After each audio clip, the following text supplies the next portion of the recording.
그래서 예수님께서 그들을 보시고 분노하셔서 상을 다 뒤엎고 그리고 그들 다 내쫓고 그리고 그들 보고 뭐라고 말했냐면 강도라고 말했습니다. 강도라고 말했습니다. 그 본문의 장면입니다. 이 본문을 여러분들이 잘 아시는 이유는 마태, 마가, 누가, 요한복음에 다 나옵니다. 또 특별히 이 본문에 여러분 예수님과 폭력, 예수님은 폭력 한 번도 쓰신 적이 없으신 분입니다. 예수님과 폭력이 안 맞는 말이잖아요. 예수님이 딱 한 번 폭력을 사용하신 거 아세요? 오늘 본문에서입니다. 이 본문의 요한복음에 보시면 똑같은 병행 구절에 예수님께서 노끈으로 채찍을 만들어서 그들 다 내쫓고 그들 보고 강도라고, 성전에 예배드리러 온 사람들 보고 강도라고 했던 사건입니다. 예수님은 자기의 목숨 앞에서도 폭력을 안 쓰셨던 분입니다. 예수님 폭력을 사용하셨습니다. 그러니까 굉장히 이건 굉장히 의미가 있는 본문이다 그런 생각이 들 것 같습니다. 또 여러분들 이 본문 또 익숙한 이유가 이 본문 갖고 설교 많이 들으셨죠, 그죠? 옛날부터. 저도 이 본문 갖고 옛날에 이제 우리 저희 교회 원로 목사님이 이 본문 갖고 성전에서 그 장사하는 거, 그죠? 그거에 대해서 예수님께서 분노하셨다. 그래가지고 이렇게 교회에서 이런 설교 하시는 거 많이 들으셨을지 모르겠어요. 여러분, 교회에서 장사하지 마십시오. 교회가 왜 장사는 됩니까? 여전도에 왜 자꾸 교회에서 깨 팔고 미역 팔고 기름 팔고 그런 거 왜 합니까? 교회는 장사하는 곳이 아닙니다. 그럼 여전도 회장이 뒤에서 화가 뭐 째려고 내가 깨 팔고 기름 팔고 미역 팔아서 다 뭐 딴 데 쓰나 다 성경금에 쓰지. 물론 그 중에 일부 떼내서 제주도 놀러 가기도 하지만. 뭐 그럴 때 떠오르는 본문. 그래서 굉장히 우리에게 익숙한 본문입니다. 그런데요, 여러분 설마 예수님께서 성전에서 조금 장사했다고 이렇게 그들 보고 강도라고 막 그렇겠습니까? 그죠? 이 본문은요, 왜 근데 성전에서 장사하는 일이 있었습니까? 이제 당시 이제 성경 시대로 돌아가면 이제 6월절이잖아요. 여러분 6월절에 성도들이 성전에 모인 거예요. 여러분 6월절은 이스라엘의 절기 중에 제일 중요한 절기인 거 아시죠? 그러니까 이스라엘 백성들이 애고에서 나온 날, 그죠? 나온 날. 우리말은 해방일과 같은 날입니다. 그리고 영적으로 구원받은 날, 그걸 상징하는 날입니다. 그래서 이스라엘 4대 절기 중에서 최대 절기입니다. 그래서 많은 유대인들이 모여가지고 그 절기 때 하나님께 예배드리고 성전에 모이는 거예요. 근데 왜 거기 비둘기 팔고 돈 바꾸는 테이블이 있었냐 하면요, 이러면 이런 겁니다. 자, 이제 6월절 아침에 예루살렘 성전 근처에 사는 유대인들은요, 지난 1년 동안 키웠던 비둘기 중에 제일 깨끗하고 예쁜 비둘기 한 쌍을 갖고 성전에 와서 제물을 드리면 돼요. 근데 그 당시는요, 6월절이기 때문에 최대 절기이기 때문에 예루살렘 근처에 사는 유대인들만 모이는 게 아니라 여러 멀리 유대인들이 다 모인 거예요. 그래서 당시 기록에 의하면 70만 명이 모였대요. 그러니까 어마어마한 사람들이 그 조금 성전에 모인 거예요. 그래서 예루살렘 근처에 사는 유대인뿐만 아니라 저 100km, 200km, 심지어 300km, 400km 떨어진 먼 데 있는 유대인들도 그 6월절을 지키기 위해서 오는 거예요. 그래서 그런데 그 당시는 오는 방법이 뭐였어요? 걸어가는 방법이에요. 그래서 막 300km, 400km 떨어진 사람들이 6월절에 맞춰서 오려면 한 달 전쯤에 떠나야 돼요. 그래서 한 달 전쯤에 아침에 일어나가지고 지난 1년 동안 키웠던 비둘기 중에 제일 깨끗하고 성결한 비둘기 한 쌍을 안고 한 달 동안 걸어오는 거예요. 걸어오는 동안에 무슨 일이 되는 거예요? 이 비둘기가 털 다 빠지고 눈 새까맣게 되고 뭐 얼굴 뭐 막 완전히 개판 제물이 된다는 겁니다. 그걸 주님께 드릴 수 없다는 겁니다. 그래서 성전에 도착해서 그 멀리서 온 유대인들이 깨끗한 제물을 드리게 하기 위해서 거기서 비둘기 파는 그 테이블이 있었다는 겁니다. 자, 그러면 왜 동전을 바꿨어요? 왜냐면 당시 예루살렘은요, 자기네끼리 쓰는 화폐가 따로 있었어요. 그래서 예루살렘 바깥에 있는 사람들이 와서 뭐 물건을 살리면 화폐를 바꿔야 돼요.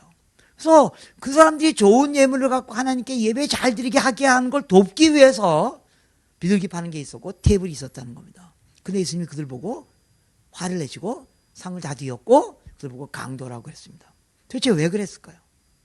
여러분, 주일날 깨끗한 예물을 주님께 드리는 게 좋은 겁니까? 나쁜 겁니까? 좋은 거죠. 저희 어머니는요, 시장에서 장사하셨던 분이에요. 그래서 시장에서 이제 막 돈이 막 오고 가잖아요. 뭐 물건 팔면. 요새는 다 카드로 하지만 옛날에 현금으로 했잖아요. 그죠? 그래서 하다가 빳빳한 1,000원짜리만 들어오면 이게 성경제 사이로 들어가요. 다 뭐, 주일날 뭐요. 그래가지고 그 빳빳한 1,000원짜리 중에 제일 빳빳한 거 그거 갖고 헌금하라고. 좋은 거예요? 나쁜 거예요? 좋은 거예요. 여러분 그래도 주일날 개올 때 그래도 제일 깨끗한 옷 입고 오시죠? 예. 제가 갖고 있는 옷 중에 제일 깨끗한 옷입니다. 제가 넥타이 2개 있는데요. 그 중에서 그 2개 중에서 좋은 넥타이입니다. 네, 네. 그러니까 깨끗한 좋은 예물을 주님께 드리는 거 그게 왜 나쁘냐고. 그거 보고 왜 예수님께서 강도라고 그랬고 노끈으로 채찍을 맞아서 그들을 내어 쫓았을까요? 여러분 성경 중에 잘 이해가 되지 않는 본문은요. 성경 전체를 통해서 이해하셔야 됩니다. 예. 자, 예수님이 성전에 들어가셨잖아요. 그 성전은 처음에 누가 지은 성전이죠? 이스라엘 백성들 성전을 처음에 누가 졌어요? 왜? 다윗과 솔로몬. 그죠? 구약의 다윗과 솔로몬. 그리고 구약에서 그들이 바벨론에 포로 잡혀간 사이에 성전이 다 무너졌을 때 그들이 다시 돌아와가지고 다시 지은 그 성전. 그죠? 수룹바벨, 아시죠? 네. 그리고 이스라엘이 멸망한 다음에 신약시대에 들어오면서 다 무너졌는데, 그 당시 이스라엘을 지배하고 있던 로마를 대신해서, 어떤 총독, 헤롯이 유대인들에게 잘 보이려고, 그죠? 그 돈을 많이 들여서 지은 그 성전. 즉, 다윗과 솔로몬이 지은 그 성전에 예수님이 들어가셨다는 겁니다. 네. 자, 여러분, 구약에서 성전은 뭐예요? 성전은 뭘 말하는 거예요? 성전은 건물을 말하는 게 아닙니다. 그죠? 지금도 성전에 해당되는 이 교회는 건물을 말하는 게 아닙니다. 예. 구약에서 성전을 뭘 말하는 거예요? 하나님의 임재를 말하는 거예요. 하나님 이스라엘 백성들을 가나안 땅에서 끄집어냈고, 그리고 광야를 지내는 동안 계속 불기둥, 구름 기둥을 함께 하시고, 그리고 성막으로 함께 하시다가 그들이 가나안 땅에 들어간 다음에 내가 너희 가운데 영원히 거할 것이다. 그래서 성전을 지어라. 예. 그래서 지은 게 성전이에요. 성전은 건물을 말하는 게 아니에요. 하나님의 임재를 말하는 거예요. 여러분 구약에서 그래서 다윗이 성전을 지은 거잖아요. 여러분 다윗의 인생의 클라이막스가 뭐였어요? 다윗은 뭐가 자기 인생의 클라이막스가 되기를 원했어요? 성전을 짓는 겁니다. 건물 말하는 거 아닙니다. 다윗은 뭐가 자기 인생의 클라이막스가 되기를 원하냐면 나로 말미암아 하나님의 임재가 우리 가운데 영원히 거하는 일이 일어나게 되는 겁니다. 그게 원했던 인생의 클라이막스였습니다. 여러분 뭐가 여러분 인생의 클라이막스가 되길 원하십니까? 여기 오후 예배인데 오후 예배도 이렇게 많이 모이시네요. 그죠? 오후 예배에서 우리 젊은 우리 청년들이 없는 모양인데 혹시 여기 싱글 자매님 계십니까? 결혼 안 하신 자매님 계십니까? 뭐가 여러분의 인생의 클라이막스가 되길 원하십니까? 드디어 그 형제를 만나는 순간이요? 네. 여러분 인생의 절망의 시작입니다. 어느 날 밥 먹는데 아내가 이렇게 탁 째려봐. 그래서 왜 째려봐? 그랬더니 말 좀 해봐. 그랬더니 툭 이렇게 말하는 거예요. 내 인생의 절망이 언제 시작됐는 줄 알아? 그런 거예요. 내가 언제 그랬더니 당신 만나고부터야 그러더라고요. 농담입니다. 여러분 너무 심각해하지 마시죠. 저 아내는 절 좋아합니다. 네. 여기 좀 연세가 많으신 분들이 계신데 뭐가 여러분의 인생의 클라이막스가 되기를 원하십니까? 하나님께서 은혜 주셔서 신앙생활 잘하고 그 다음에 재정도 어려움 없이 또 아이들 시장 다 보내고 그래서 이제 은퇴해가지고 노후 자금 만들어 놓고 연금 만들어 놓고 그래서 바닷가에 앉아서 조개 껍질을 줍고 있는 거예요? 그런 게 여러분 인생의 클라이막스가 되겠죠. 될 수도 있겠죠. 다윗은 뭐가 자기 인생의 클라이막스가 되기를 원하냐면 나로 말미암아 하나님의 임재가 우리 가운데 영원히 거하는 일이 일어나게 하는 겁니다. 여러분 인생의 클라이막스에 일이 일어나길 원합니다. 여러분의 인생과 여러분이 속해 있는 교회 공동체 안에 하나님이 영원히 거하는 그 놀라운 역사. 네. 그거 하려고 다윗이 성전 지은 겁니다. 자랑하려고 그런 거 아니었습니다. 네. 그리고 다윗이 설계도 다 만들어 놓고 그리고 그 성전을 마무리한 게 솔로몬이잖아요. 그 성전에 예수님이 들어가셨다는 겁니다. 자, 그래서 이 성전에 드디어 솔로몬이 이제 성전을 다 짓죠. 구약에 보면 열왕기상 8장에 보면 성전을 다 짓습니다. 성전을 다 짓고 성전 앞에 가서 기도하는 장면이 열왕기상 8장에 나옵니다. 혹시 열왕기상 8장 22절 23절 감사합니다. 제가 미디어팀 10분 전에 이렇게 문자를 드렸는데 벌써 이렇게 잘. 예. 그래서 열왕기상 8장은 솔로몬이 성전을 다 짓고 솔로몬이 여호와의 제단 앞에 무슨 말이에요? 하나님의 임재 앞에 그런 뜻입니다. 예. 앞에서 이스라엘의 온 회중과 마주쳐서 하늘 향해 손을 펴고 이게 무슨 말이에요? 이 순간은 솔로몬 인생의 클라이막스예요. 무슨 말이에요? 여기 성전이 만들어진 거예요. 즉 하나님이 계신 거예요. 그리고 그 앞에 자기의 모든 이스라엘 백성 자기가 얻은 부귀영화가 다 그 앞에 있는 거예요. 그 사이에 딱 손을 얹고 기도하는 겁니다. 솔로몬 인생의 클라이막스입니다. 하나님이 나와 함께 계시고 내가 얻은 부귀영화가 다 그 앞에 있는 겁니다. 손을 얹고 뭐예요? 기도하는 거죠. 그래서 23절에 보면 이르되 이스라엘 하나님 여호와여 위로 하늘과 아래로 땅에 주와 같은 신이 없다. 예, 하나님이 성전에 거하시는 분이 아니에요. 하나님은 온 세상에 계신 분이에요. 예. 물론 하나님이 성전에만 계신 분은 아니지만 하나님께서 주께서 온 마음으로 주의 앞에 행하는 종들에게 언약을 지키고 은혜를 베푸셨다. 무슨 말이냐면 하나님이 우리 종들에게, 또 그 다음 절에 보면 우리 조상 다윗에게 하나님이 언약을 세우셨는데 그 언약을 이루시고 은혜를 베푸신 것이 바로 이 성전입니다. 그런 뜻이라는 겁니다. 네. 자, 그럼 솔로몬이 우리 조상에게 하나님이 베푸신 언약, 그럼 솔로몬, 즉 이스라엘 백성의 조상이 누구예요? 예? 이스라엘 백성의 조상이 누구예요? 아브라함입니다. 아브라함, 그죠? 예. 여러분들이 이렇게 아는데 대답 안 하시면 제가 이제 다음 주에는 제가 딴 교회 가거든요. 예. 그래서 지난주에 제가 갈릴리라는 교회 갔었는데 이렇게 되면 곤란하잖아요. 그죠? 예. 예. 아브라함입니다. 그죠? 하나님이 이스라엘의 조상인 첫 시조인 아브라함에게 언약을 베푸셨다는 거예요. 언약을 맺으시고 그 언약을 이루신 게 바로 성전입니다. 그런 뜻이라는 거예요. 자, 그럼 하나님이 이스라엘의 조상인 아브라함과 맺은 언약을 기록한 성경 구절이 뭐예요? 창세기 12장 1절부터 3절입니다. 여러분 잘 아시죠? 창세기 12장 1절부터 3절 하나님이 아브라함을 부르시고 하나님이 아브라함에게 언약을 맺으십니다. 자, 창세기 12장 1절부터 3절. 여러분 요새는 다 이렇게 화면을 띄워주잖아. 그죠? 그래서 성경을 잘 안 봐. 예. 그래서 교회 올 때 성경책도 안 갖고 와. 예. 저도 안 갖고 왔습니다. 여기 아이패드에 있어가지고. 예.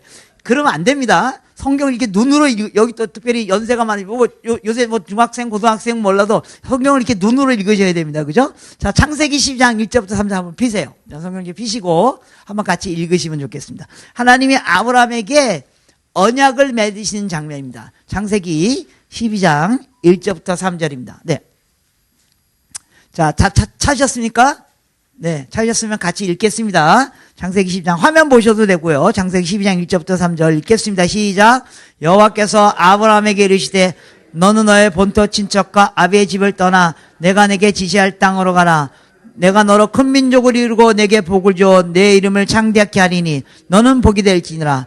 너를 축복한 자에게 내가 복을 내리고 너를 저주한 자에게 내가 저주하니 땅의 모든 족속이 너로 인하여 복을 얻을 것이니라 하신지라. 예, 여러분 잘 아시는 부분입니다. 하나님이 아브라함에게 화면을 제가 이렇게 할 때 띄워주셔도 더 좋습니다. 하나님이 아브라함에게 뭐라고 얘기했냐면, 야, 너 이제 갈대우르에서 나와가지고 내가 너에게 새로운 땅으로 가게 할 것이다. 거기 어디예요? 가나안 땅이죠. 예. 그리고 너로 말미암아 큰 민족을 이루게 할 것이다. 예. 그래서 아브라함의 후손으로 말미암아 만들어진 민족이 누가요?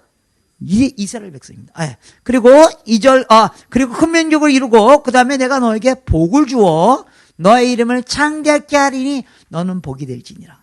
예. 라고 언약을 세우셨다는 겁니다. 그리고 3절에 이어서 너를 축복한 자를 내가 축복하고 너를 저주한 자를 내가 저주하니 땅의 모든 족속이 너로 말미암아 복을 얻게 될 것이다. 라고 약속하셨다는 겁니다. 예. 자, 여러분 성경 읽는 방법은 뭐예요? 성경은 두 가지의 방법으로 읽어야 돼요. 성경은 하나님의 말씀이니까 성령의 도우심으로 읽으셔야 돼요. 성경 읽을 때 하나님 깨닫게 도와주십시오. 그죠? 예. 동시에 성경은 하나님의 말씀이지만 동시에 뭐예요? 하나님의 말씀을 인간이 기록한 거예요. 그래서 성경을 잘 이해하는 방법은 뭐예요? 소설책, 국어책 읽듯이 읽으셔야 돼요. 국어책, 왜? 이게 글이기 때문에요. 예. 자, 여러분, 신문이나 국어책 읽을 때 어떻게 해야지만 그 내용을 파악해요? 여러분들, 어떻게 해야지 내용을 파악해요? 뭐 찾아야 돼요? 주어 찾아야 되고요. 그죠? 반복되는 동사 찾아야 되고요. 그리고 목적어를 찾으세요. 그래서 이 내용이 누군지, 무슨 내용인지 알게 될 거예요. 자, 오늘 본문에서 주어가 누구예요? 하나님께서요. 여호와께서. 하나님이 뭘 말씀하시는 거예요. 그죠? 자, 이게 이제 1절, 2절, 3절에 보면 이게 한꺼번에 안 나와서 잘 모를 수 있지만 계속해서 똑같은 동사가 반복되어져. 내가 뭐 하겠다, 뭐 하겠다, 뭐 하겠다. 5번이나 똑같은 동사가 반복돼요. 그게 뭔지 아세요? 복을 주겠다. 예. 그럼 성경 너무 잘 찾으시네요. 그래서 하나님이 복을 주시겠다는 약속이에요. 분명하시죠? 자, 그러면 목적어를 찾아야 되잖아요. 그죠? 하나님이 누구에게 복을 주시겠다고 말씀하셨는 그 목적어가 하나님이 누구에게 복을 주시겠다고 말씀하셨어요? 아브라함에게.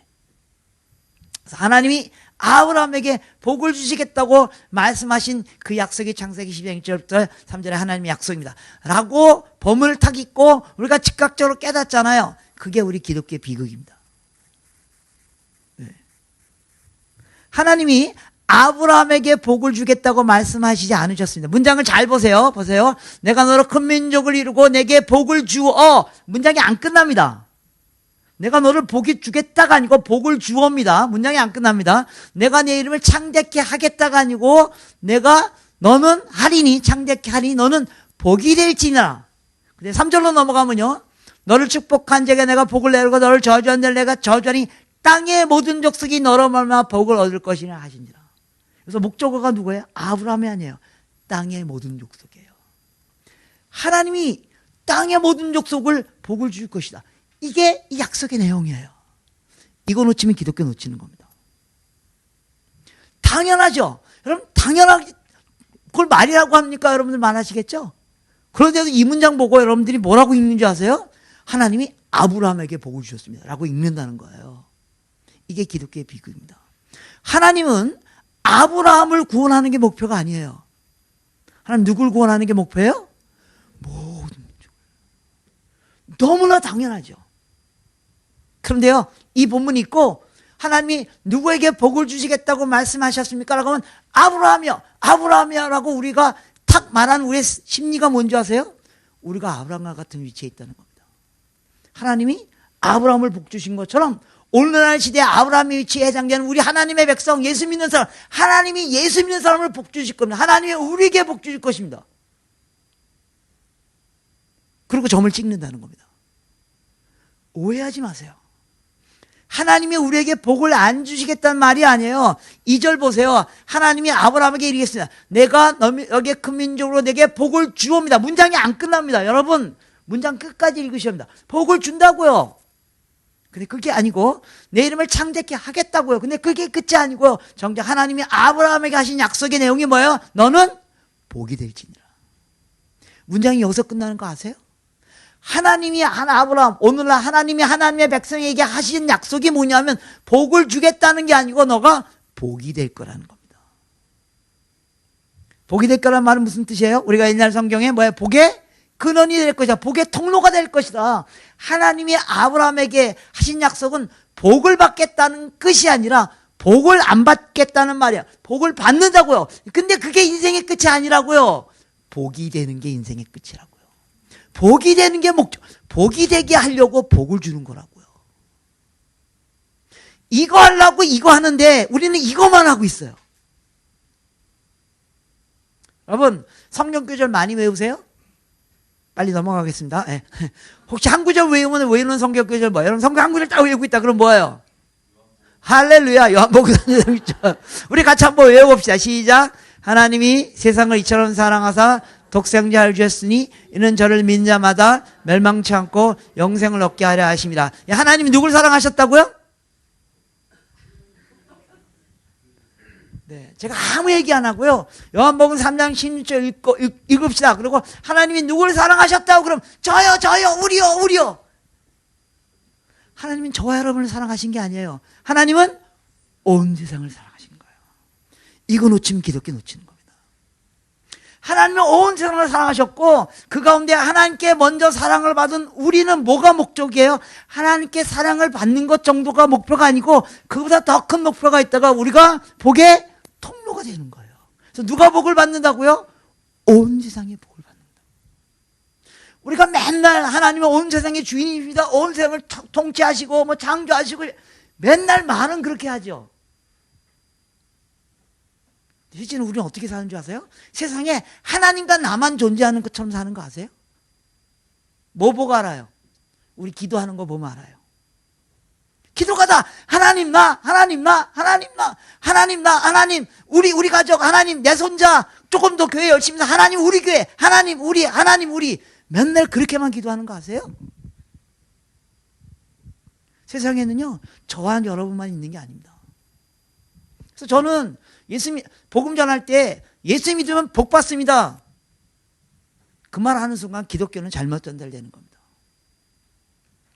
여러분 단어가 생각의 집이잖아요. 제가 어떤 단어를 쓸 때 여러분들이 다 생각을 하잖아요. 그죠? 그래서 그 생각이 같으면 의사소통이 되는 거예요. 제가 예를 들면 여러분들이 컵을 안 보여주고 컵을 갖다 주세요. 이렇게 말합니다. 그럼 여러분 속에 컵이라는 생각 속에 여러분 속에 있는 생각이 뭐예요? 물을 먹고 담고 마시는 데 사용되는 그릇. 그래서 제가 컵을 안 보여주고 컵을 갖다 주세요. 그럼 여러분 이런 거 가져오는 겁니다. 그게 플라스틱으로 됐든 금으로 됐든 은으로 됐든 별로 중요하지 않아요. 물을 먹고 담고 마셔야 된다고요.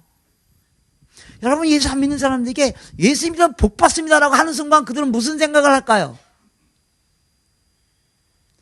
여러분 예수 안 믿는 사람들에게 복의 정의를 해보십시오. 그럼 그것은 무슨 생각을 하냐고요?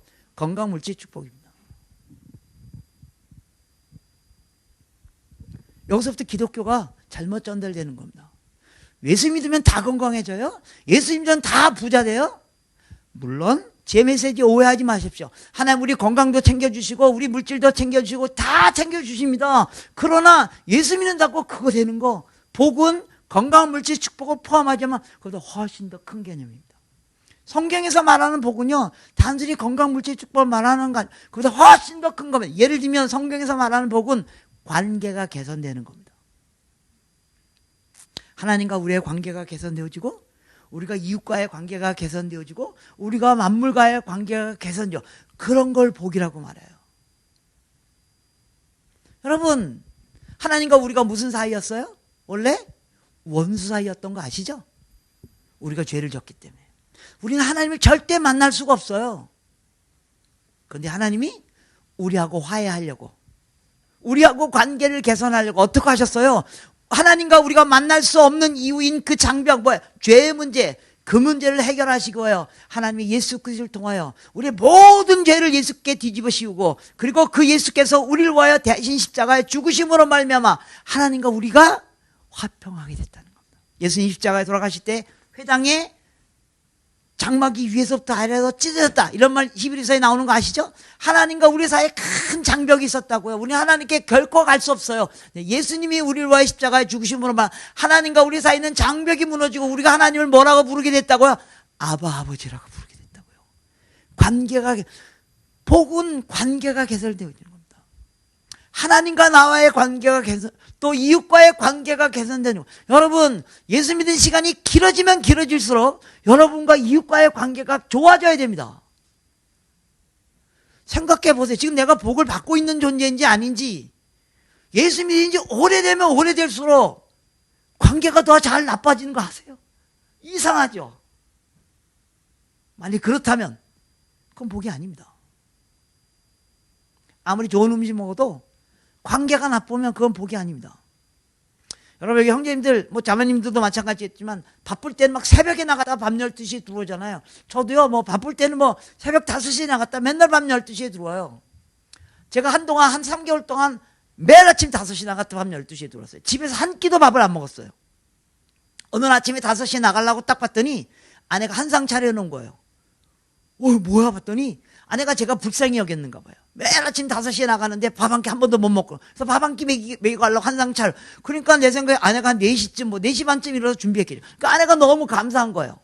그래서 제가 아내 보고 아내가 너무 사랑스러워서 자기야 저기 여기 앉아봐 그러면서 너 오늘 왜 이렇게 아름답니 막 이렇게 물론 자다가 일어나서 머리 다 뒤집어졌지만 그래서 이제 대화가 시작됐어요. 너 어떻게 요새 잘 지내니? 이렇게 물어봤습니다. 잘 지내냐고. 여러분 우리 형제님들 아내가 잘 지내는지 물어보셔야 됩니다. 안 물어보셨다가 나중에 큰 코닥칩니다. 물어보셔야 돼요. 이게 겉모습 보고 잘 지내는 거 물어보셔야 됩니다. 그러다가 이제 애들 얘기가 나왔어요. 애들은 잘 있냐? 뭐 이렇게 물어보고. 그러다가 아이들 공부하는 얘기가 나왔어요. 그러다가 싸웠어요. 좋은 음식 먹고 싸우면 그건 복이 아니에요. 우리가 왜 이 자연 만물을 보호해야 돼요? 우리가 왜 환경을 보호해야 되는지 그게 하나님 거기 때문에요. 여러분 작년 겨울하고 올 겨울이 너무너무 다른 거 아시죠? 작년 여름하고 올 여름이 한 해가 다르게 우리가 지금 환경이 신음하고 있어요. 그런 걸 개선하는 게 복이에요. 또 복은요 흘러가는 게 복이에요. 세상 사람들에게 복하면 그들 속에 있는 개념이 뭐예요? 뭐가 쌓이는 거. 그죠? 성경은 쌓이는 걸 복이라고 말하지 않아요. 흘러가는 걸 복이라고 말해요. 예를 들면 여러분 돈 많이 버세요. 제발 돈 좀 많이 버세요. 성경은요, 돈 많이 버는 걸 복이라고 말하지 않아요. 그렇다고 나쁘다는 말이 아니에요. 성경은 뭐가 복이라고 말해요? 그 나의 물질이 흘러가는 현상을 복이라고 말해요. 여러분, 높은 위치에 올라가세요. 예. 그러나 높은 위치에 올라갔다고 복되는 거 아니에요. 높은 위치에 올라가서 개판 치는 사람들 많잖아요. 뭐가 복이에요? 나의 그 영향력이 흘러갈 때 일어나는 현상을 복이라고 말해요. 그럼 성경 중에 복 중에 복이 뭔지 아세요? 그럼 성경 중에 복이라는 단어와 가장 많이 연결되어 있는 복이 뭐예요? 여호와를 가까이 하라, 이것이 복이니라. 하나님의 임재가 복이에요. 그래서 내가 너희 가운데 영원히 거하게 하려고 성전을 짓겠다. 내가 너희 가운데 영원히 거하겠다. 그 성전을 말하는 거예요. 그래서 하나님이 이스라엘 백성에게 그 약속을 하셨다는 겁니다. 그리고 그 약속을 하셨고 그 약속을 지키셨다는 겁니다. 그게 성전이라는 겁니다. 솔로몬이 그 얘기하는 거예요. 하나님이 우리에게 언약을 지키셨습니다. 네. 그래서 솔로몬이 성전에 가서 이제 기도하는 거예요. 여러분, 하나님의 임재 앞에 오면 기도하잖아요. 그렇죠? 여러분도 교회 와서 하나님 앞에 와서 기도하잖아요. 영상 8장 36절에 보면요, 하나님이 솔로몬이 이제 36절부터 쭉 기도하는데 앞에도 기도가 나오지만 하나님 앞에서 36절부터 43절에 보면 두 번의 기도를 해요. 두 번의 기도를. 예. 첫 번째 기도는요, 하나님, 이제 우리 가운데 계시니 우리에게 복을 주시옵소서. 하나님이 약속하신 것처럼 우리에게 복을 주시옵소서. 그래서 36절에 보면 하나님 하늘에서 들으시고 우리의 기도를 들으시고 우리 죄를 사하여 주시고 이 땅에 비를 내려 주시옵소서. 37절에 만 이 땅에 기근이 있거나 온역이 있거나 간복이 있거나 맵득이나 황충이 와서 적국이 와서 성읍을 에워싸서 무슨 재앙이나 무슨 질병이 있거든. 38절에 우리가 이스라엘 백성들이 마음의 재앙을 깨닫고 이 성전에 와서 기도하면 39절 하나님 하는 것을 들으사 하늘에서 들으사 우리의 죄를 사하여 주시옵시고, 그래서 그러면 40절 우리가 이 땅에 사는 동안 여호와를 영원히 찬양하겠나이다. 네. 여러분, 오늘 성전에 와서 기도하셨죠? 오늘 주일날 성전에 와서 기도하셨죠? 여러분의 필요, 하나님 우리 가운데 기근이 있습니다. 하나님 우리 가운데 지진이 있습니다. 하나님 우리 가운데 병이 있습니다. 하나님 우리 가운데 재앙이 있습니다. 특별히 37절 같은 데 보면 하나님이 적국이 와서 성읍을 에워쌌습니다. 여러분, 구약에서 성읍이라는 단어가 갖는 의미가 뭐예요? 구약의 성읍의 의미는요, 가장 안전한 장소를 말하는 거예요. 여러분의 지금 가장 안전한 장소가 공격당하고 있으십니까? 여러분의 가정이 지금 공격당하고 있으십니까? 여러분의 직장, 재정 문제, 관계가, 자녀들이 공격당하고 있습니까? 하나님께 기도하십시오. 하나님 도와주십시오. 네. 당연히 하나님께 그 기도를 해야죠. 당연히 하나님께 우리에게 복 주시겠다고 하셨기 때문에요. 그런데요, 솔로몬이 기도를 한 번 더 하는 거 아세요? 만약 여기까지 솔로몬이 기도했으면 솔로몬은 하나님의 의도를, 하나님의 언약을 잘 모르는 사람이었어요. 근데 솔로몬은 하나님의 언약을 정확히 이해했어요. 우리에게 복 주는 것 정도가 아니라 우리가 복의 통로가 돼서 누가 복을 받는 거, 땅의 모든 족속에 복을 받게, 그거 하려고 하나님 우리 가운데 인자하시는 거죠. 그래서 기도를 하나 더 합니다. 41절입니다. 41절 솔로몬의 두 번째 기도입니다. 여러분, 41절 또 뭐예요? 하나님, 제가 기도 제목 하나 더 있습니다. 여러분, 이 두 번째 기도도 우리가 해야 된다는 겁니다. 41절, 42절, 43절 우리 같이 읽겠습니다. 시작. 또 주의 백성 이스라엘에 속하지 아니한 자 곧 주의 이름을 위하여 먼 지방에서 온 이방이라도 그들이 주의 크신 이름과 주의 농한 성과 주의 표심팔의 소문을 듣고 와서 이 전을 향하여 기도하거든 주는 계신 거 하늘에서 들으시고 무릇 이방이 주께 부르짖는 대로 이르사 땅의 만민으로 주의 이름을 알고 주의 백성 이스라엘처럼 경외하게 하옵소서. 또 내가 건축한 이 성전을 주의 이름으로 일컫는 줄을 알게 하여 주시옵소서. 이사야서는 그래서 성전은 만민이 기도하는 집입니다. 그러니까 솔로몬이 두 번째 기도하는 겁니다. 주님, 제가 기도 제목 하나 더 있습니다. 이 기도하라고 하나님 우리에게 복 주시는 거죠? 라고 하면서 하나님이 이스라엘 41절 이스라엘에 속하지 아니한 먼 데는 이방인들이라 할지도 42절 하나님에 관한 소문을 듣고 이 성전을 향하여 성전에 와서 기도하면 43절 하나님은 하늘에서 이 이방인의 기도도 들으사 땅의 만민이 주의 이름을 알고 주의 백성 이스라엘처럼 그들도 하나님을 예배하는 자가 되게 하여 주십시오. 성전은 만민이 기도하는 집입니다. 솔로몬은 처음부터 하나님이 왜 우리 가운데 임재하셨는지 정확히 알고 있었어요. 우리가 구원받고 우리가 복받고 우리의 문제가 해결되는 것 플러스 우리를 통하여 먼 땅에 있는 이방인들이도 우리를 통하여 하나님에 관한 소문을 듣고 우리 이 성전에 와서 하나님을 예배하면 그들도 하나님이 구원하게 하시게 하려고 우리 복 주시는 거죠. 하나님 그 일이 일어나게 하여 주시옵소서 기도했다는 거예요. 이 두 번째 기도를 놓치면 안 된다는 겁니다. 자, 이 기도는 하나님이 좋아하시는 기도일까요? 좋아하지 않는 기도일까요? 좋아하는 기도겠죠. 그러면 하나님이 그 기도를 들으실까요? 안 들으실까요? 당연히 들으시겠죠. 그래서 열왕기상 8장에 땅끝에 있는 사람도 이 성전에 와서 하나님을 있게 기도하면 하나님은 그들의 죄도 용서해 주라고 기도했어요. 그래서 8장에 이렇게 열왕기상 8장에 이렇게 기도했으면 9장 10장 중에 무슨 일이 일어났겠죠? 무슨 일이 일어났어요. 그래서 여러분 성경은 괜찮은 책입니다. 한번 읽어보세요. 올해 한번 꼭 한번 읽어봅시다. 그죠? 8장에 먼 데 있는 이방인들 하나님이 관한 소문을 듣고 이 성전에 와서 기도하면 그들도 하나님 용서해 줘 라고 기도하니까 정말로 열왕기상 10장에 먼 데 있는 이방인이 성전을 찾아오는 거 아세요? 누가 성전을 찾아와요? 스바야 왕이. 네. 여러분 스바야 왕은 어디에서 왔어요? 스바야 왕이 마태복음 12장에 보면 예수님께서 스바야 왕이 솔로몬을 찾아온 것이 무슨 의미인 줄 아느냐고 설명할 때 스바야 왕이 어디에서 왔다고요? 남쪽 끝에서. 네. 남쪽 끝입니까? 서쪽 끝에서.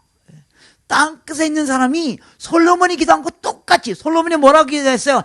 이방인이 하나님에 관한 소문을 듣고 이 성전에 찾아오면 정확히 열왕기상 10장에 보세요. 땅 끝에 있는 스바야 왕이 솔로몬을 찾아온 게 아니에요.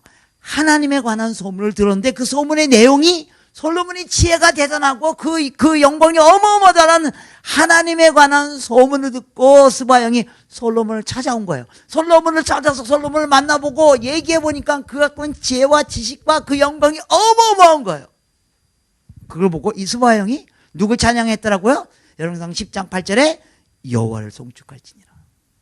땅끝에 있는 사람들이 하나님 백성들 만나보고 그들이 받은 지혜와 지식과 복을 보고 그 땅끝 있는 사람이 누굴 찬양했다고요? 여호와를 찬양할지니라. 그래서 여러분 아세요? 성전은 처음부터요 유대인들이 예배드리는 곳이 아니에요. 성전은 처음부터 유대인들끼리 예배드리는 곳이 아니에요. 성전은 처음부터 지금 열왕기상 10장에 있는 것처럼 이방인들도 와서 하나님께 예배드리는 곳이 성전이에요. 사진 하나 올려주실래요? 사진 올려주실 수 있습니까? 그래서 성전이 이렇게 되어 있는 거 아세요? 지금은 성전이 무너졌지만 성벽이 있고요. 가운데 성서가 있잖아요. 성서, 지성서. 그래서 유대인들은요. 성서, 지성서에 대제사장이 대표로 들어가서 예물을 드리는 거예요. 근데 성서, 지성서, 성전 옆에 큰 뜰이 있잖아요. 그 뜰의 이름이 뭐예요? 예. 성전은 처음부터 유대인들만 예배 드리는 것이 아니에요. 성전은 처음부터 이방인들도 함께 예배드리고 이방인들을 위한 자리가 따로 떼어져 있었다는 거예요. 그 성전에 예수님이 들어갔다는 거예요. 들어갔는데 무슨 일이 일어났다는 거예요. 유대인들이 자기네끼리 하나님께 예배 잘 드리려고 저 이방의 뜰까지 다 차지해가지고 거기서 비둘기 팔고 동전 받고 그러고 있었다는 겁니다. 이게 예수님의 분노의 이유입니다. 니네가 나한테 예배 잘 드리러 온다 할지라도 니네가 도둑놈이라고요. 이 땅은, 이 지역은 이방인들이 예배드려야 할 곳이라고요. 여러분 주말에 가족들하고 우리 한번 의식 가자. 그래서 식당에 딱 갔어요. 꽉 찼어요. 그러니까 저기 자리가 한 3개 딱 비어 있어요.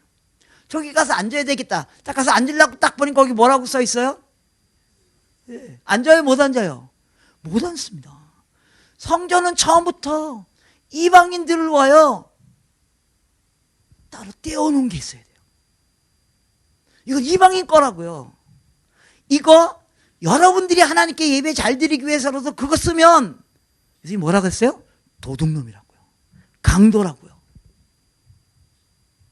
제가 순간적으로 본문을 바꾸고 나서 목사님이 주신 주부를 딱 보는 순간 괜히 바꿨다 이 생각을 했습니다. 제가 여러분 주부를 딱 보니까 여러분들은 이미 죄송합니다. 제가 이렇게 표현해서 여러분 교회 사이즈에 비해서 과도하게 선교에 지원하고 선교사를 보내고 그러고 있네요. 아까 잠시 목사님하고 얘기 들었는데 뭐 지하실도 이렇게 개조해가지고 선교사 숙소로 만들었다고요. 그게 교회입니다. 교회는 우리끼리 예배 드리는 곳이 아니에요. 제가 한국 선교를 대표하는 사람은 아니지만 그래도 시니어 중에 한 사람으로 여러분에게 감사를 드립니다. 와, 이렇게 아담한 사이즈의 교회에서 보니까 거의 10명 가까이 선교사를 지원하고, 제가 봐도 이 교회에 돈 쓸 때 많은 것 같은데요. 제가 주마다 다른 교회 다니기 때문에 탁 보면 제가 처음에 딱 보는 게 뭐냐면, 아, 이 교회는 분위기는 어쩔까. 그래주면서 설교 돈을 조정하잖아요. 탁 보고 이 교회는 어디에 돈을 쓰고 있을까. 예. 이게 돈 쓸 때가 좀 있을 것 같아요. 예. 그래서 여러분들이 이방인들 와요. 우리 예배 잘 들어오고 싶어서 뭐 이것도 시설도 하고 이랬지만 그걸 떼어내서 이방인들 와요. 여러분의 일부를 떼어놓는 거. 거기에 하나님이 임재하십니다. 저는 이 교회에 하나님이 임재하시는 것을 믿습니다. 한 걸음 더 나가서 제가 뭐 이제 다시는 저 안 부를 거죠. 이렇게 막 세게 설교하니까, 그죠? 예. 안 웃고 안 부를 거라고 믿고 제가 온 김에 그냥 다 막 질러도 괜찮겠죠, 그죠? 예, 예. 여러분, 어디가 성전이에요? 어디가 성전이에요? 내가 성전입니다. 교회도 성교해야지만 나도 성교해야 됩니다.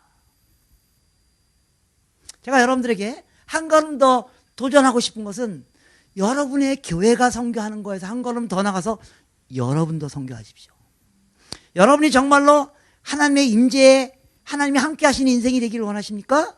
나는 그렇다면 여러분이 갖고 있는 시간과 재정의 일부가 이방인들로 떼어놓아야만 해요. 예, 우리가 돈 많이 내서 아주 힘에 지나도록 헌금해서 선교사를 많이 보내고 있습니다. 좋은 일입니다. 여러분 아세요? 선교를 선교사에게 맡기는 게 선교를 망치는 길인 거 아세요? 좀 너무 센 발언이었습니다. 선교를 선교사에게만 맡기는 게 선교를 망치는 길인 거 아세요? 여러분, 어느 교회가 부흥할까요?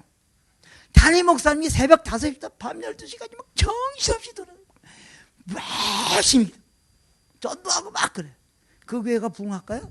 담임 목사님 그냥 뭐 하는 일 없이 왔다 갔다 하는 것 같은데 성도들이 새벽부터 밤늦게까지 막 직장에서 일터에서 옆집에서 뭐 시장에서 마트에서 어느 교회가 부흥할까요? 두 번째 교회잖아요. 선교를 선교사에게만 맡기지 마십시오. 선교사 너무너무 중요합니다. 저도 선교사입니다. 예, 여러분들이 많은 선교를 후원하는 거 너무너무 감사합니다. 이게 잘못됐다는 게 아니라 여러분도 선교하셔야 됩니다. 여러분, 한국이 올림픽에 가면 늘 금메달 따는 종목이 있어요. 뭐예요? 양궁. 예. 나갔다 하면 무조건 금메달. 그래서 양궁 선수들은요, 올림픽 게임보다 국가대표 결정전이 더 어려운 거 아세요? 국가대표 결정전에서 1등 하면 무조건 금메달 따는 당상이에요. 그죠? 예. 그래서 양궁하면 한국이에요. 그래서 전 세계 사람들이 양궁하면 한국이에요. 그래서 전 세계 사람들이 한국 사람들이 다 양궁을 잘하는 줄 알아. 저는 양궁 만져본 적도 없거든요. 한국이 정말 선교 잘하는 나라가 되려면 선교사 숫자 늘어나는 것보다 더 중요한 일이 있습니다. 모든 그리스도인이 선교하는 겁니다. 선교는 선교사가 하는 게 아니고 하나님의 백성이 하는 겁니다. 과거에는 이게 힘들었어요. 왜요? 복음을 듣지 못한 사람이 다 해외에 있었기 때문에. 그래서 선교사가 가야만 했어요. 지금도 가야 돼요. 지금도 복음을 한 번도 들어보지 못한 미전도 종족들이 숨겨 찾아가야 돼요. 멀리 가야 돼요. 동시에 지금 20년 전부터 한국 안에 무슨 일이 일어나고 있는지 아시죠? 그들이 어디에 있다고요? 복음을 한 번도 들어보지 못한 민족과 족속들이 어디에 와 있어요? 우리 옆집에 와 있는 거 아시죠? 이 시흥 이 동네에 얼마나 많은 외국인 근로자들 다문화 가정들이 있는 거 아세요? 그들은요, 자기 나라에서 복음을 한 번도 들어보고 자기네 언어로 복음을 한 번도 들어볼 기회가 없었던 사람들이 지금 우리나라에 와서 3년 5년 사는데 그리스도인을 한 번도 못 만나봐. 비극입니다. 네. 선교에 대해서 우리가 약간 다시 생각해야 될 건, 선교는 멀리 가는 게 선교가 아닙니다. 이거 옛날 방식입니다. 선교 많이 바뀌었거든요. 선교는 멀리 가는 게 아니고 다른 문화에 가는 겁니다. 다른 문화. 문화가 다르면 아무리 가까이 있어도 복음이 전달되지 않아요. 뭐예요? 문화가 다르면 언어가 다르고 사는 방식이 다르면 아무리 여러분 옆집에 인도네시아 사람이 와서 10년 동안 살아도 그들은 복음을 들을 수가 없어요. 여러분이 다가가지 않으면요. 인도네시아에 있는 한국 사람이 인도네시아에 있다고 해서 복음 듣기 어려운 게 아닙니다. 인도네시아 한국 사람들 얼마든지 복음 들을 수 있어요. 우리 가서 복음 전하고 뭐 라디오로 뉴스로 얼마든지. 그러나 그 인도네시아 사람이 우리 옆에 와 있는데요, 그들의 언어로 그들에게 다가가지 않으면 절대 복음을 들을 수가 없습니다. 이미 여러분 교회가 이것도 하고 계시네요. 유학생 사역, 다문화 사역. 근데 그걸 교회에게만 맡기지 마십시오. 여러분도 하셔야 됩니다. 그들이 여러분 옆집에 있잖아요. 자꾸만 이것도 선교사에게 맡기려고 그래요. 그게 정말 비효율적인 거예요. 여러분이 여러분 옆집에 와 있는 외국인 클럽들, 다문화 가정들 더 친해질 수 있잖아요. 더 가까이 다가갈 수 있잖아요. 뭐 어려운 거 하는 거 아닙니다. 그냥 뭐 음식 나눠주고 뭐 잘 지내세요 한번 들여다보고. 여러분 보세요. 여기 와 있는 다문화 가정들, 애들은 학교 보내가지고 한국말을 막 하는데 어머니가 한국말 잘 못하잖아요. 그래서 애들과 어머니 사이 간격도 점점 벌어지는 거 아세요? 초등학교 가면 엄마가 애들 좀 가르쳐줘야 되잖아요. 걔네들이 하나도 교육 지도를 못 받는 거예요. 학교에서 뒤떨어지고요. 엄마하고 또 언어가 달라지니까 엄마하고 또 간격이 멀어지고요. 여러분들이 도우셔야 돼요. 자매님들 여러분들이 도우셔야 돼요. 한국에 여러분 무슬림 인구가 지난 10년 사이에 10,000명에서 30만 명이 된 거 아세요? 무슬림이 30만 명이나 늘어났다고요. 10년 전만 해도 10,000명도 안 돼. 지금 30만 명이, 이런 얘기 들으면 여러분들, 무슨 30만 명씩 물어가지고, 뭐, 이거 어떻게, 야, 저것들 막 우리 나와가지고 무슨. 여러분, 우리가 선교지에 무슬림 국가에 선교사 보내면 그 선교사가 가서 뭐 하죠? 거기는 무슬림들가, 저 나쁜 놈다, 저 나쁜 놈다, 저것들 막, 저것들, 저 테러리스트. 그럽니까? 가서 뭐 해요? 여러분이 모금해서 돈 준 거 갖고 선교사들이 선교에 가서 무슬림들에게 뭐해요? 밥 먹여주고 사랑해주고 병 고쳐주고 학교 만들어주고. 그 무슬림이 우리 옆집에 있다고요. 근데 우리가 한국에 와 있는 무슬림들에게는요 막 째려봐요. 테러리스트 저놈들. 아닙니다. 저는요 우리 기독교인들이 예수님이 하라는 것 중에 하지 말 반대라는 게 여러 가지 있는데요. 그 중에 2가지. 첫 번째는 기도입니다. 우리가 예수님이 하지 말라는 대로 악착같이 그렇게 기도하는 거 아세요? 예수님 무슨 기도하지 말라 그랬어요? 무엇을 먹을까? 무엇을 입을까? 어디에 살까? 그런 기도 하지 말라고. 이거는 하수들이 하는 기도라고. 그건 이방인들이 하는 기도라고요. 고수들은 어떻게 기도하라고요? 그 나라와 그 일을 구하면 내가 이거 다 줄게. 여러분 예수님 말씀 정말 믿으세요? 믿는 것 같은 거 하나도 안 믿어요. 죄송합니다. 제가 오늘 여러분 예배, 제가 처음 오는 교회 와서 너무 세게 여러분 오늘 주일날 예배 와서 무슨 기도세요? 하나님 이거 주세요. 하나님 이거 부족합니다. 하지 말라는 기도만 우리가 찐따 하고 있는 거 아세요? 그런 거 하지 말라고요. 뭐 틀렸다는 말이 아니에요. 하수들이 하는 기도.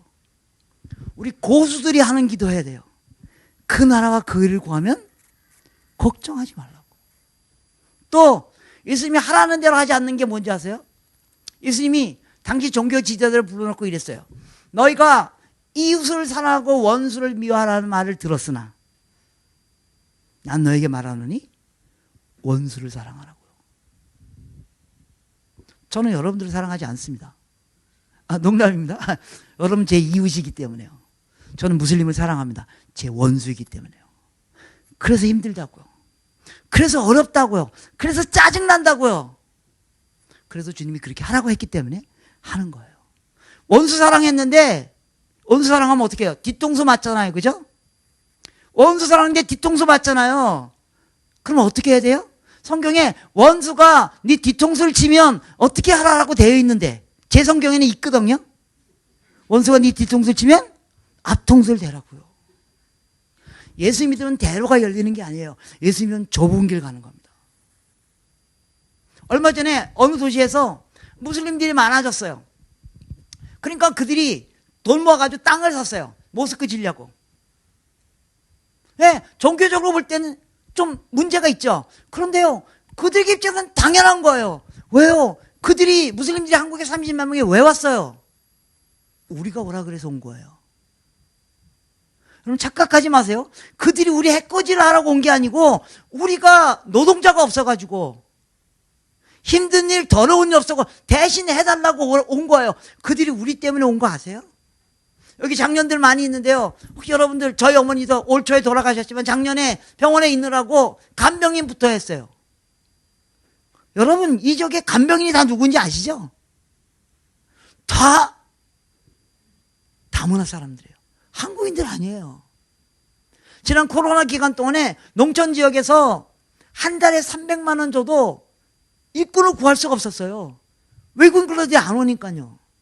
그들이 우리 때문에 온 거예요. 근데 원래 무슬림이었다고 뭐 어떡하란 말이에요. 원래 무슬림이었는데 어떡하란 말이에요.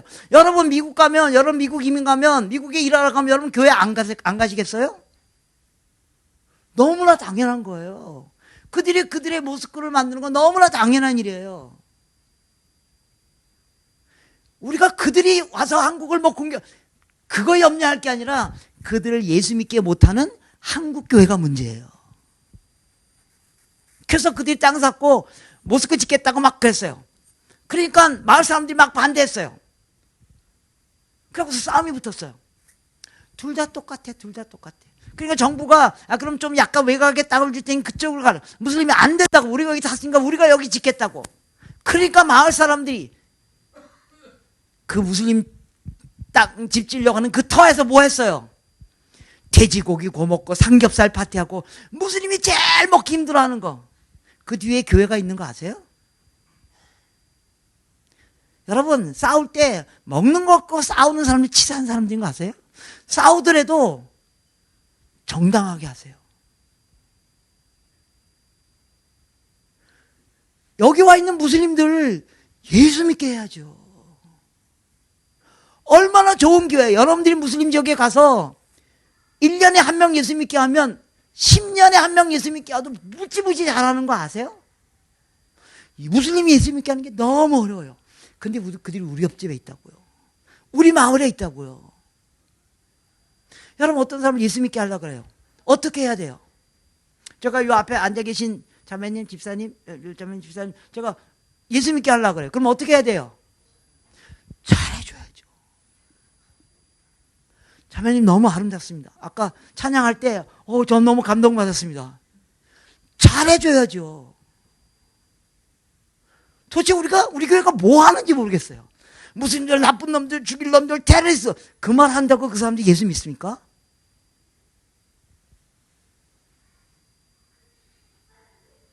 어떻게 하든지 원수를 사랑해야죠. 제가 이런 얘기 하면요. 어떤 교회 가면요. 신앙심이 아주 정말 좋은 분들이 당신 선교사 맞아? 뭐 무슬림을 사랑하라고? 예수님이 원수를 사랑하라 그랬잖아요. 그들이 와서 알아요. 무슬림이 여기 와서 또 무슬림 확장하고 뭐 한국 여자들 뭐 이렇게 하고 그렇다고 해서 그중에 그런 사람이 있겠죠. 여기에 온 대부분의 무슬림들은요. 돈 벌러 온 사람들이에요. 저와 여러분과 똑같은 성정을 가진 그 가족 어떻게 하면 먹여 살리려고 돈 조금 어떻게 하면 벌려고 와서 노동하고 그 때문에 뭐 손가락 부러지고 손 잘리고 그런 사람인 거 여러분 아시잖아요. 여러분 무슬림의 삶의 가치 중에 최고의 가치가 뭔지 아세요? 환대예요. 환대. 무슬림은요. 환대가 그들의 삶이 아주 중요한 거예요. 왜냐하면 이게 일종의 마일리지예요. 다른 사람에게 환대를 베풀면 마일리지가 쌓이는 거예요. 그래서 딱 그 기준 마일리지에 되면 천국 들어가는 거예요. 그래서 여러분 무슬림 만나보신 적 있으세요? 얼마나 환대 베풀기 좋아하는지 아세요? 얼마나 막 자기 가진 거 없더라도 우리가 좀 무슬림들에게서 뭐 먹을 거 줘도 그들이 음식 만들어고 우리 보고 와서 먹으라 그래요. 얼마나 환대를 좋아하는 줄 아세요? 그 마일리지가 가장 높은 행동이 뭔지 아세요? 그게 지하드예요. 폭탄 들고 들어가는 거예요. 그 사람들이 무슨 미워서 그러려고 하는 게 뭐 미움이 아닙니다. 천국 가려고 그러는 거예요. 무슬림을 반대하는 사람을 그들의 뭡니까 샤리아법에는요 무슬림을 반대하는 사람을 죽이는 게 가장 말리가. 그래서 폭탄 들고 들어가는 거라고요. 그래서 폭탄 들고 가서 죽으면 눈 딱 뜨면 천국에서 7명인가 70명의 아름다운 아가씨가 있는 방에서 딱 눈을 뜬대요. 그게 그들의 법칙이에요. 그들의 일종의 그거예요. 계명이에요. 천국 가고 싶어서 그러는 거라고요. 여러분, 우리는 왜 한 대를 베풀어요? 우리는 왜 이웃에게 선을 베풀어요? 천국 가려고요? 아니요. 천국 갖고 있기 때문에. 천국 이미 갔기 때문에. 구원을 이미 얻었기 때문에요. 구원을 얻은 사람이 보여주는 환대, 구원을 얻기 위해서 환대를 하는 사람들, 이게 슬픈 소식이잖아요. 구원 얻기 위해서 저렇게 환대하는 사람들에게 구원 얻은 사람들이 보여줄 환대를 보여주셔야 돼요. 그러면 그냥 넘어와요. 무슬림하고 여러분 논쟁해 보세요. 100% 지는 거 아세요? 교리 논쟁으로, 자꾸만 교리 논쟁으로 그들하고 싸우려고 그래요. 교리 논쟁하면요 1라운드에서 1차전에서 우리가 지는 거예요. 무슬림은 기독교인들을 굉장히 하급 종교로 생각해요. 여러분, 하나님이 한 분이세요? 세 분이세요? 답 못 하시잖아요. 하나님이 한 분이세요? 세 분이세요? 여러분, 뭐 한 분인데 또 사실은 세 분이고, 세 분인데 한 분이고, 하수들이라고 생각한다는 겁니다. 하나님 한 분이셔요. 라고 그들을 믿는다고요. 근데 예수 믿는 사람들이 하나님 자꾸 세 분이라고 주장하는 거예요. 그래서 우리가 하나님의 진리를 훼손시켰다고 그들은 생각해요. 삼위일체를 그냥 수의 개념으로 생각하기 때문에. 예수님이 하나님이라는 걸 뭘로 보여줘야 돼요? 우리의 삶으로 보여줘야 돼요. 우리가 믿는 예수님이 내 하나님이라는 것을 삶으로 보여줘요. 그래야지만 그들이 복음을 들을 수 있어요. 이걸 여러분들이 하셔야 돼요. 죄송합니다. 목사님이 30분만 하라고 했는데 제가 벌써 한 40분, 50분 했죠. 죄송합니다. 5분만 더 하고 마치. 그래도 5분 더 하고 마치겠습니다. 다음엔 안 불리실 거기 때문에 할 수 있는 최대한 대로. 그래서 내가 우리 주변에 와 있는 다문화 가정들, 제가 오늘 아침에도 한국에 온 필리핀 여성들, 필리핀 여성들이 아니라 그 베트남, 최근에 한국에 베트남 여성들이 많이 결혼해서 오잖아요. 그들의 삶의 정말 처절한 뒷부분을 봤어요. 아시죠?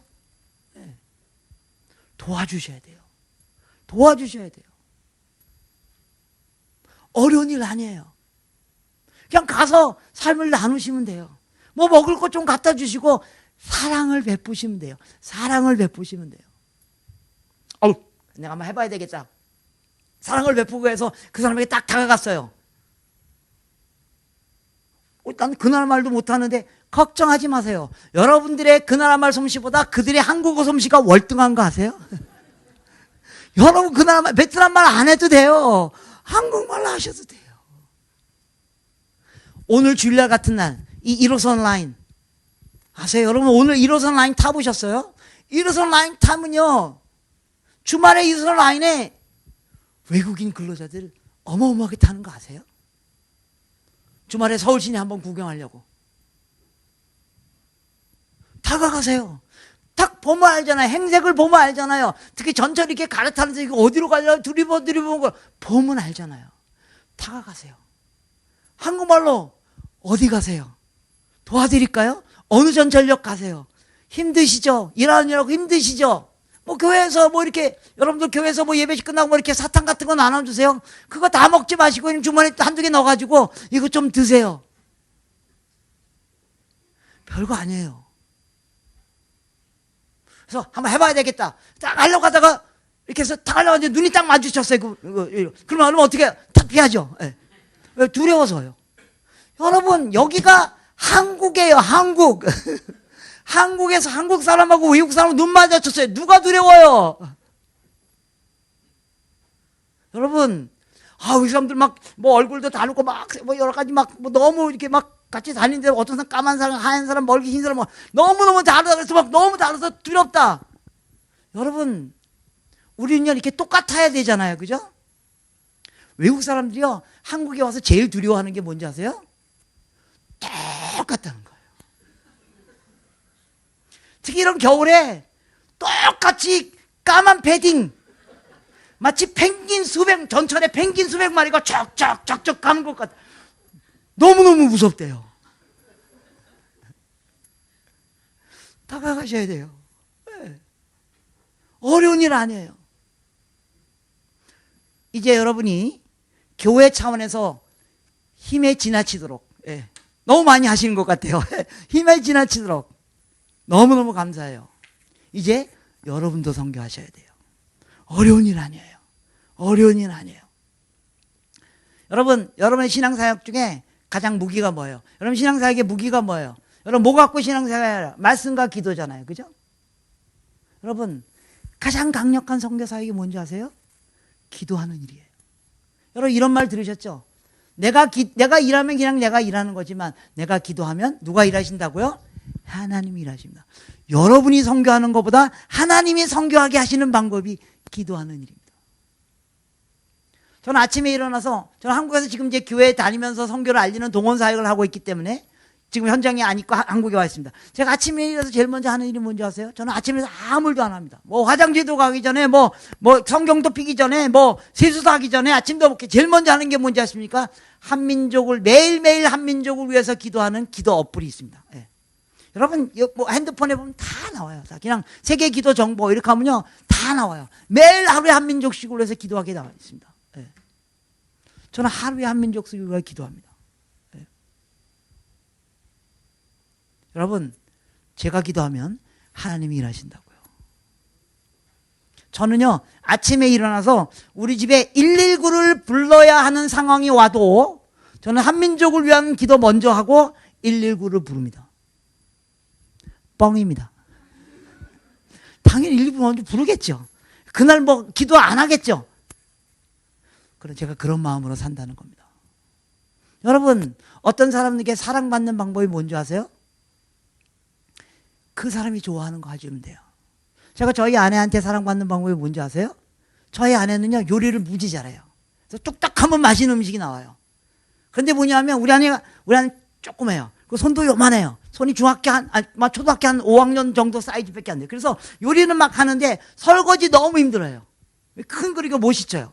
그래서 제가 언제까지 좋은 음식을 먹냐 하면 설거지가 안 된 그릇이 하나도 없어지는 상태까지 먹어요. 예. 그래서 모든 그릇이 설거지가 안 돼 있으면 저는 음식을 어째 못 먹어요. 그래서 제가 제일 열심히 하는 일이 설거지하는 일이에요. 틈만 나면 설거지해요. 우리 아내가 너무너무 좋아해요. 하나님께 사랑받는 방법이 뭔지 아세요? 하나님이 제일 좋아하시는 일을 하시면 됩니다. 하나님 뭘 좋아하신다고요? 모든 민족이 구원을 받는 일. 모든 민족이 구원을. 여러분 여기에 딱 시선을 두면 하나님이 여러분에게 시선을 줄 겁니다. 오늘 주일날 아침 낮 9시 11시 소위 말해 대배에 이 도시에 한국 도시에 방방곡곡에서 예배가 일어난 거 아시죠? 한국에 있는 모든 큰 사거리에 교회, 제가 요 골목 올라오는데도 교회가 도대체 몇 개나 있는데 여기 한국에 있는 모든 아파트 상가에 교회 없으면 아파트 상가 아닌 거 아시죠? 오늘 아침 한국의 모든 골목에서 모든 아파트 상가에서 주를 예배하고 찬양하고 경배하는 하나님이 어마어마하게 영광을 받으셨을 겁니다. 맞습니다. 할렐루야. 예. 근데 여러분 이런 비유 아시잖아요. 하나님이 99마리의 양을 남겨놓고 한 마리의 양을 위하여 길을 떠난다고요. 성경은 다른 게 아니에요. 에미의 마음으로 세상을 보는 거예요. 내 손가락 10손가락 중에 여러분 손가락 중에 뭡니까? 뭐야? 한 손가락 이게 갑자기 생각이 안 나. 10손가락 중에 한 손가락이 그죠? 뭐야? 안 아픈 게 없다 그랬잖아요. 아프면 그 손가락에 그죠? 지금 말이 안 되는데 제가 죄송합니다. 빨리 끝내야 되기 때문에. 그래서 하나님의 마음 여러분 오늘 11시에 오늘 지금 주일날 하나님의 마음이 어디가 있을 거라고 생각하세요? 우리가 모여서 주를 예배하고 찬양하고 하나님이 얼마나 영광을 받죠. 하나님의 마음이 바로 오늘 아침 11시에 어디에 가 있는 줄 아세요? 비행기 타면 1시간 떨어져 있는 일본. 거기 기독교 인구 0.48%입니다. 일본에 어느 교회 딱 들어갔어요. 들어갔는데 지금 여러분처럼 한 50명 정도가 앉아있어. 그럼 일본의 대형 교회입니다. 50명 넘는 교회 몇 개 없습니다. 여러분 일본에 가서 한 도시에 가서 1시간 내에 교회 찾으면 제가 100만 원 드릴게요. 여러분 못 찾습니다. 겨우 찾아가 들어가서 그냥 5명 앉아 있습니다. 10명 앉아 있습니다. 오늘 주일 11시에 하나님의 마음이 어디에 가 있는 줄 아십니까? 일본에 가 있으셨습니다. 그걸 깨닫는 일. 우리 아이가요, 저 여기 평촌에 살거든요. 그래서 여기 안양역이나 여기서 기차 타고 전철 타고 우리 아이 교회 학교가 저쪽 끝이에요. 예, 북쪽 끝이에요. 그래서 이문동까지 가야 돼요. 그래서 이게 왔다 갔다 하는데 막 2시간 걸리고 막 1시간 걸리고, 그래서 저녁 때 애가 늦게 들어오면 저희 집이 초고초비 이상해요. 어느 날 밤 12시가 됐는데 애한테서 연락이 안 오는 거예요. 저 그날 죽는 줄 알았어요. 그게 하나님의 마음이에요. 성경은 특별한 프로그램이나 프로젝트가 아니에요. 애비애미의 마음으로 다가가는 거예요. 그럼 여러분들 주변에 와 있는 무슬림들, 다문화 가정들, 유학생들, 근로자들, 한국에 근로자로 왔다고 해서 여러분들 무시하지 마십시오. 자기네에서 다 한가닥 하는 사람들입니다. 우리 60년대 사우디아라비아에 누가 갔어요? 무슨 뭐 학교도 제대로 못 아닙니다. 다 대학 나온 사람들이 광고로 갔잖아요. 여기 와 있는 사람들요, 자기 나라에서 다 한가닥 하는 사람인 거 여러분 아세요? 그 사람들 무시하면 안 됩니다. 그들에게 다가가는 거, 이런 거 하는 겁니다. 마무리하겠습니다. 여러분 교회에 대해서 너무너무 감사합니다. 이렇게 어마어마한 선교에 참여하는 거. 그래서 제가 죄송합니다. 또 더 큰 부담을 드리길 원합니다. 여러분도 선교하십시오. 우리 주변에 와 있는 다문화 가정들 찾아가십시오. 어려운 일 아닙니다. 걸음을 내디시면 하나님이 여러분을 통해서 역사하실 것을 소망하고 기대합니다.